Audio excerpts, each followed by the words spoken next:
By the time you are watching this, I will be on my way to the Kingdom of Thailand. Now, for the people who don't know, I live in Cambodia. I've lived in Asia for over 30 years. November will be 31 years. It's a very long time. And in Cambodia, I have lived for 8 years and I call it my home. Many reasons why I came to Asia in my mid-20s, and the most important one was money. And in the 1990s, as a foreigner who would work in South Korea, Japan, Malaysia, Brunei, yep, it was a lot of money. And I mean a ridiculously large amount of money, more than you could possibly get in Asia, and you were only doing maybe 6, 7, 8 hours a day. Well, Shangri-La, perfect.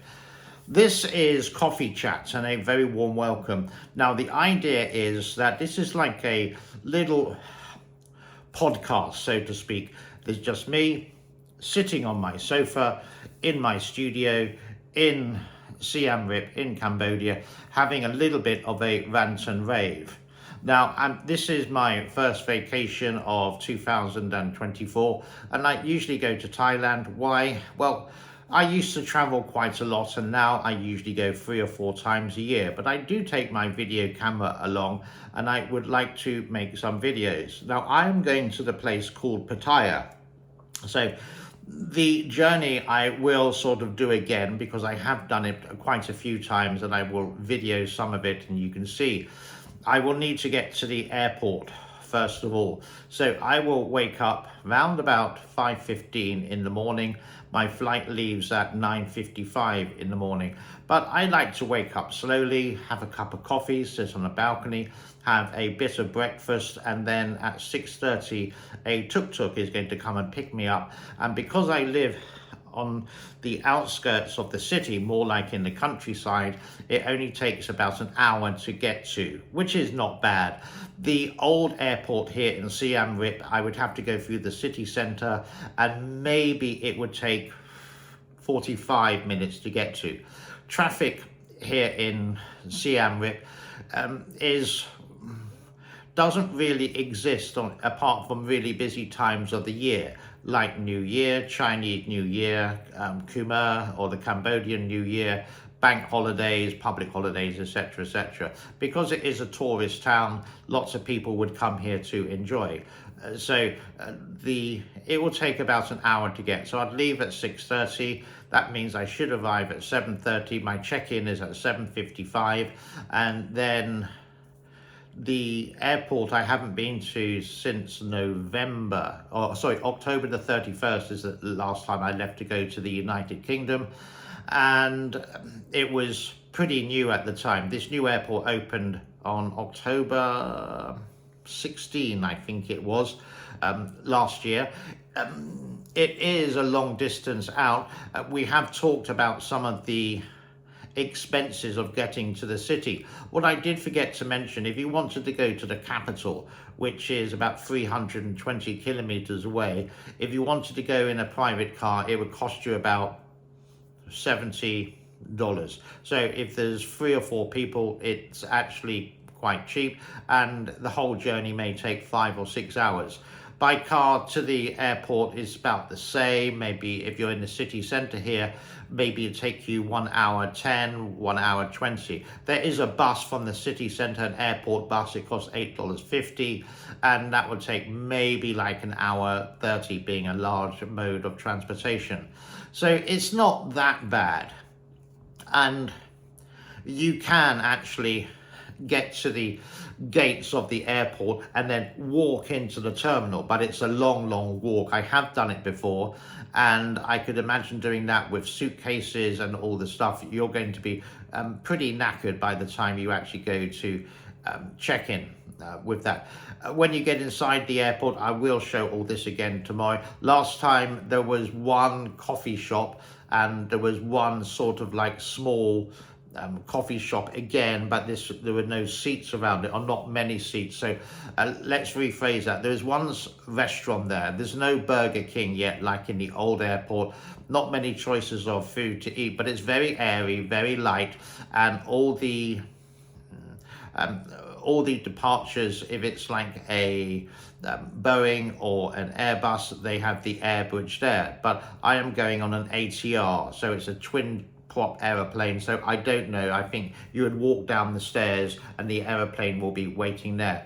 It can actually take, this airport, the new one, can take airplanes like, I could guess, an A350 or Boeing 777, maybe a 787, but I don't think it take the A380, which is the double-decker aeroplane. So I'll do that, and if I'm going to I will arrive in Bangkok. Well, the flight says I'll arrive at 11 something, but usually it takes about an hour on a ATR 72, and then go through Bangkok immigration. Who knows what that is going to be like. The time I went before, in November 2022, China was still on lockdown, so the actual airport was deserted, which was really nice. And immigration literally took about 10 minutes. But it's sort of okay if you're waiting 40 minutes for immigration, because you still have to wait for your baggage to get through. And Bangkok doesn't have the fastest baggage claim in the world. It's actually quite slow compared to, well, even London. Heathrow is actually quite slow as well. When I went through London, there was a huge queue for when you can scan the passport, and the usual big queue. I don't know if they have the global pass, but getting a global pass on your passport is sort of like, well, a nightmare. Near enough. It's sort of not easy to get, but once you got it, then when you get to America, for example, as a foreigner, you wouldn't have to queue up through immigration. You just scan your passport, bam, because all the checks have been done before, not at immigration on the day of arrival. Then it's about an hour and 20 minutes from Bangkok to the city I'm going to is Pattaya. Now, Pattaya is known for a lot of things, but the main thing is the adult playground.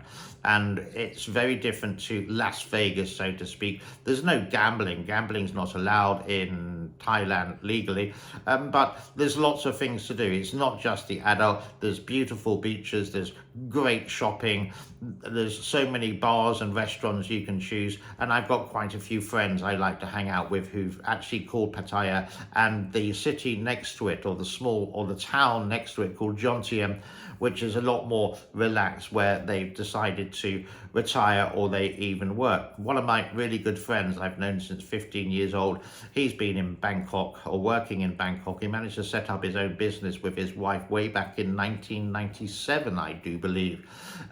So when I used to live and work in Bangkok, he used to come and visit me. Now it's the other way around. I don't know if he's going to be free or not with that, but hey, we're just really good friends. It doesn't mean that you have to see each other all the time. It's just like we got this great bond. So that's what I'm going to do. So while I'm in Pattaya, just to relax, I'm going to take 6 days, you could say 6 days off, just to get away from just something different. And I think everyone should have a break, whether you're retired or not. And in that way, it's just seeing a different bit of, or something different. I go to Thailand because it's just convenient and it's not very expensive. Now, living in Cambodia, let's put it like this: one packet of cigarettes will cost you 80 cents, not $8, 80 cents. In Thailand, that same packet of cigarettes will cost you $1.60. So everything is like double the expense. So it's there. If you go to Malaysia and you want to have a beer, and Malaysia is just quite expensive. Yeah? Or it's quite expensive if you live in Asia, but it's a lot cheaper than some places in the United Kingdom. There are beautiful beaches. Vietnam, I have been to, and I used to work in Hanoi, when was it, 98 to 99, I do believe. And so I've been to lots of places in Asia. There aren't many places to visit, but Thailand is just convenient.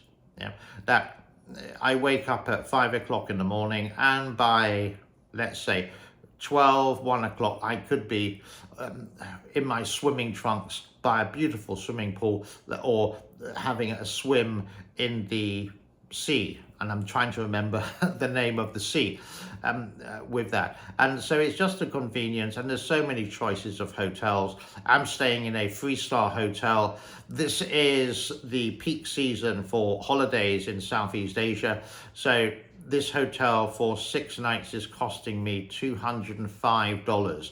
The thing is, that's not including breakfast, but I'm not very hungry in the morning, and what I really like for breakfast is something that you can't really get in hotels, is like cornflakes. Now, you can get the cornflakes, but they're not going to serve you the fresh, pasteurized, unhealthy milk.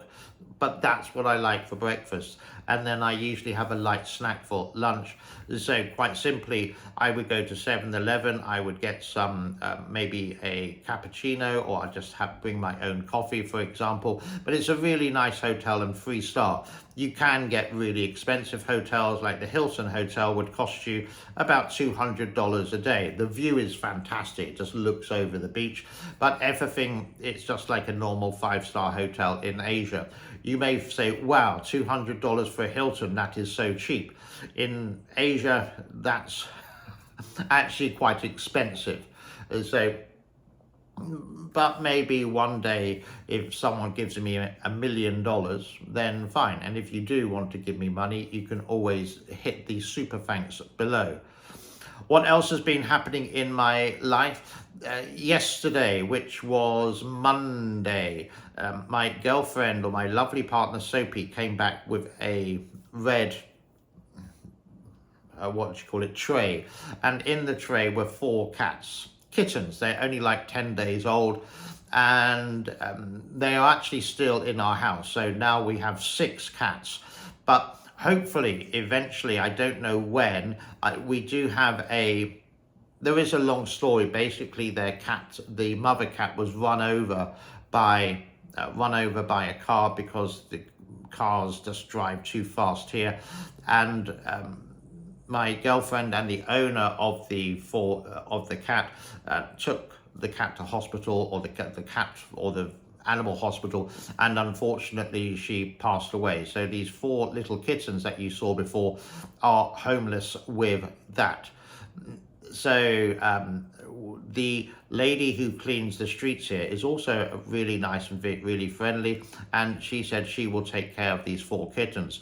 But at the moment, just working out when, how, why, money, etc., etc. Because one day they will have to have cat food, and this is the thing, that we have 2 cats, and we possibly spend on cat food per week $50, $40 to $50, something like that. Yeah? So that is something that this cleaning lady can't really afford. So we're just worried about that. But it's related to my girlfriend in a way that she, the owner of the 4 kittens who can't look after, will actually supply the money for the food. And I think there's 4 pet shops here. We just usually go to one, and I'm sure you may have seen some of the videos when we pop in there, where it's a cat, it has all the food there, and each packet of food could cost anywhere between 60 cents up to the VIP food, which may cost $1.25. You also may notice, why do I do everything in US dollars and not in local currency?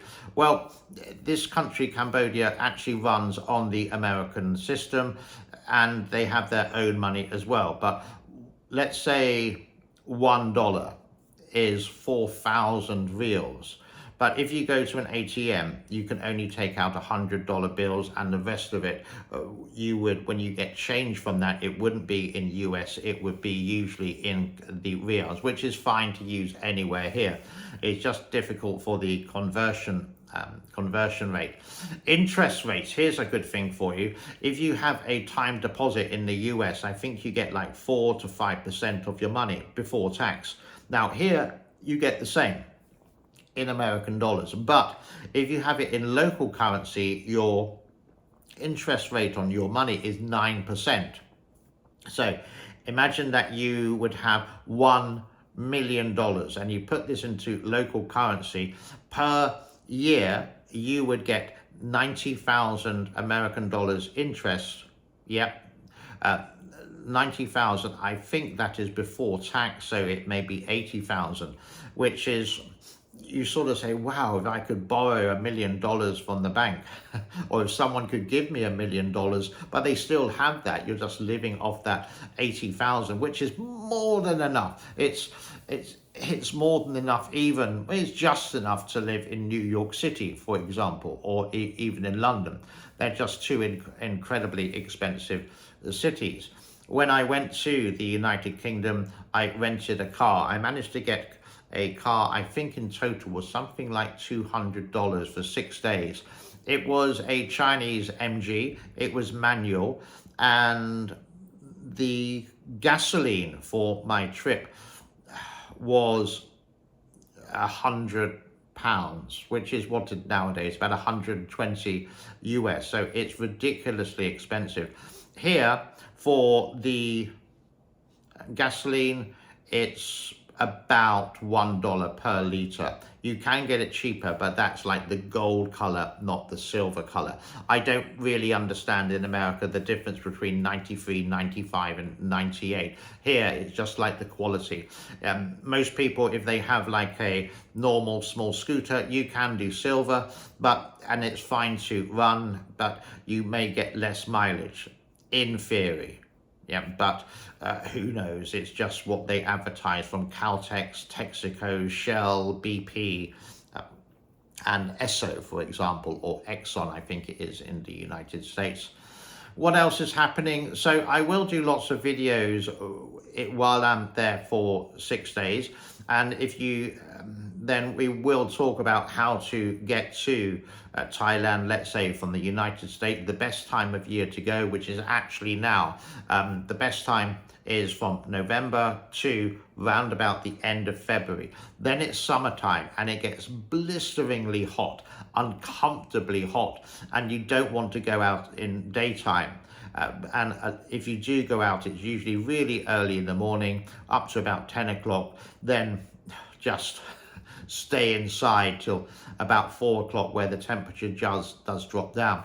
At the moment, the average temperature during the day is, hold on. Hey Siri, what's the temperature? It's about 31 degrees outside. Okay, so the time is, what is it? 5:20 when I'm making this video in the afternoon. So come 7 o'clock, it may drop down to about 26, 25, 24. It can even drop down to sometimes 18 degrees, but it makes the evening really nice. So if you go out for a meal here or in Thailand or the Philippines, it's a great time to go because you're not sweating outside, enjoying something which may be completely different to your home country. So these are all the things which are happening with me, and I have made some videos that you may have seen already about the Three Gorges Dam. I've done something about Taiwan and America and China. I talked about the Commonwealth, which was a Singaporean guy's idea. I thought it was quite good, but some people didn't like it, but that's okay. This is an open forum. You don't have to like everything I say. I'm sure some people say, oh my God, what is this stupid old 55-year-old gentleman who has lived in Asia for 30 years, knows anything about anything? And this is YouTube for you. There are some people there who absolutely love electric cars, and think it's the best thing. Some people are on YouTube who own a electric car and say, this is the biggest mistake of my life.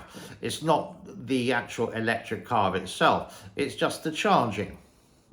And these public chargers that either don't work and are incredibly expensive. So if you wanted to drive, let's say from Los Angeles to Chicago or New York, can you do it on an EV, and how longer it would take you to do this on an EV? And as I mentioned before on other videos, you get all the leaders of the country, like the Prime Minister, Little Vicky, I think they call him, who drives he is driven by a Jaguar, non-electric, but they're pumping away buy electric, buy electric, buy electric, but they don't. So I think it's the infancy. And China has the biggest, they are the biggest exporter or the biggest maker of cars. I think BYD is the biggest, and they're having great problems in Europe, especially in Germany. And I think is that it's just one, reputation, and two, there's so much more competition. And for example, if you had to buy an electric car, what would you buy? Would you buy a Tesla, which costs, let's say, $50,000, or would you buy a BYD, which costs, guess what, $50,000? Yeah. You go with reputation, and I personally would go with Tesla. I don't have anything wrong with the Chinese people, but it's like very difficult to convince people to buy a electric car from China because it just has a bad reputation. Remember the old saying in the 1970s from your father, for example, oh God, is it broken? Was it made in China?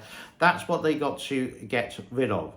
Now, hopefully this year, and I say hopefully, but let's just wait and see, to buy a car. Now, I've looked at the Toyota Yaris petrol, not hybrid petrol. Here it costs $37,900, and it's cars here are just more expensive in here than because of the tax. And most people actually ride motorbikes, and it's just more expensive, obviously, to drive a car. But it's actually a really nice car. But I wouldn't even think about looking at a electric car. And I wouldn't even think so much about buying a hybrid, because when you do service them, they're far more expensive. And they do have that battery, and there's far more components in the hood of the car. Not only your 1.5 litre engine, which is fine to get around, and it can do the speed limits, no problem, and a little bit faster. But it has a generator which produces charging the battery. Now, like all new cars, it's like wow, like all new motorbikes, it's wow, but eventually they will go wrong and you will need to repair them, whatever. So I look at the long term. I look at Toyota because they're just popular in Asia. If I was in America, I would be looking at all the brands like GM or Chrysler or Ford. And I don't know what else you have in America or in England. Yeah, I would be looking at maybe some European brands as well, but it's a big expense. And with that, I think you should just take your time, because it's the most expensive thing that you'll ever buy. Firstly, your house. Second is going to be your car. So I am in the market. Do I actually really need a car is something else. And the answer is, well, no. But when it rains and you're on a motorbike, it's sort of, you go, oh, I wish I was in a car. And when I was in England, it was actually really nice to drive a car as well. Even though it was a Chinese MG, it did do the job. It did get to A to B. And when you when you have been driving for a long time, then you stop driving a car. So I got into this manual car, and it was just like only yesterday I was in a car, and that was great with that. I do like all these, for me, latest technology, like these cameras that can see you when you're reversing, all these parking sensors. I don't like the things where the car can actually park for yourself, because again, this is quite a new science. And with this new science, it's sort of not exact. I've seen videos on YouTube when a guy tried to park a Tesla using the automatic parking system, where you just press a button and it goes and parks. It just couldn't do it. And these kind of videos I like, because it's someone who owns the car, they bought it, and are they happy? Yes. Are they unhappy? Yes, as well. So there's one guy who has a electric vehicle Porsche, not Tarman, something like that, and it's great to drive. He has a charger at home, but when he goes long distance, it's just the charging system, and then you have to download the app, then you have to scan. Why can't you just use your debit card and use the tapping system, beep, like that? Or maybe using, here we use you do have a credit card or debit card, you don't actually use it. You just use a QR code. And what you bring when you go shopping, or when you go out, is your phone. But the thing is, I have to bring my wallet as well, and because I have my driving license in there. What happens if the QR code doesn't work? So you can use your credit card, which would work.